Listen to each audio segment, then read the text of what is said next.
Hello, my name is Dr. Sheryl Genco, and I'm the Vice President of Advanced Technology for Ericsson and a National Spectrum Consortium Executive Committee member.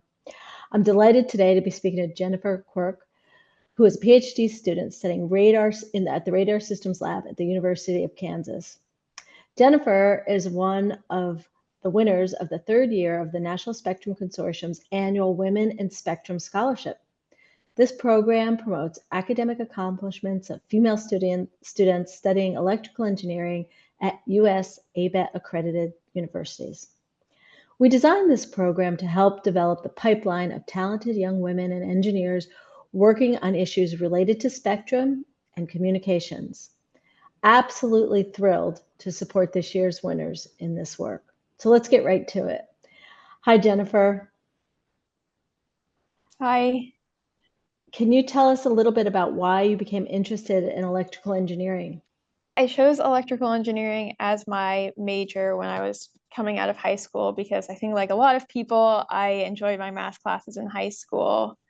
But after getting through those first initial classes in college, I decided to stick with it because I think it's interesting that you can characterize electromagnetic waves, which are things that you can't see with math. And so relating to spectrum specifically, that's kind of an abstract thing, but we're designing waveforms and processing methods and things like that without even being able to see any of them because our mathematical models tell us everything that we need to know. So I think that connection between math and a physical reality that we can't really see is cool. You did mention a little bit about the abstract and the field theory, but is there anything specific about wireless technology or spectrum other than that that you'd like to share with us today? Like you said in the introduction, I'm part of the Radar Systems Lab at the University of Kansas. So kind of as that name would suggest, my research area of interest is in radar signal design. And I currently have 2 published papers. The first is a journal in the IEEE Transactions on Radar Systems, where we applied a Doppler tolerance metric to various waveform classes, with the motivation being to demonstrate the limitations of classifying waveforms as either Doppler tolerant or not. And then the second is a conference paper that will appear at the 2024 IEEE International Radar Conference, where we leverage slow time coding for range disambiguation with an experimental demonstration on open air measurements, which I think is really cool because, I was out there on the bridge on the KU campus doing this data collect, and I see the cars coming toward and away from me.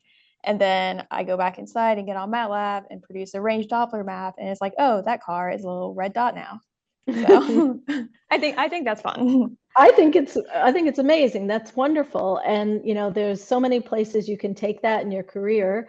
So maybe I have a million ideas for you, but let's go right into what you think your career goals are before I start managing you. And in particular, if there's anything around spectrum and wireless that you plan to do after you do get your PhD.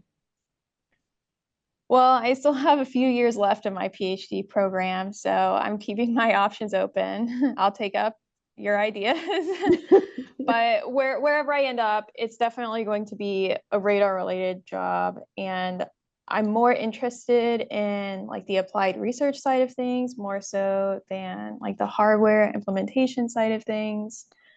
But even with that being said, I think that having an emphasis on my research being physically realizable is the most important thing, especially when we have to be more and more concerned with things like spectrum sharing, because we need the research to actually be implementable. I'm wondering, have you given any thought as to how more we could possibly entice more young women to study electrical engineering, or how we could get more women involved in the field? Have you thought about that at all? So I think that there's not more women studying engineering because we grew up being told that there's no women in engineering. You'll be the only one in your classes or at your job or whatever. And I think no one wants to be the only one.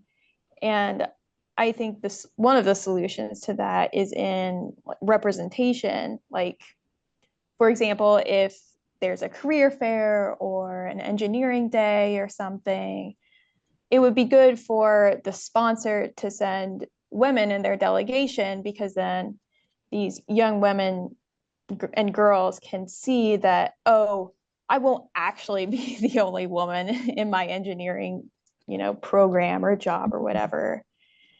And I think mentorship opportunities are good too, so that, rising women can feel supported, whether that be through a national organization like the Society of Women Engineers, or something on a smaller scale, just like a campus club or branch or something like that. But the bottom line is, I think, representation, visibility, and mentorship are the steps toward encouraging more women to study engineering.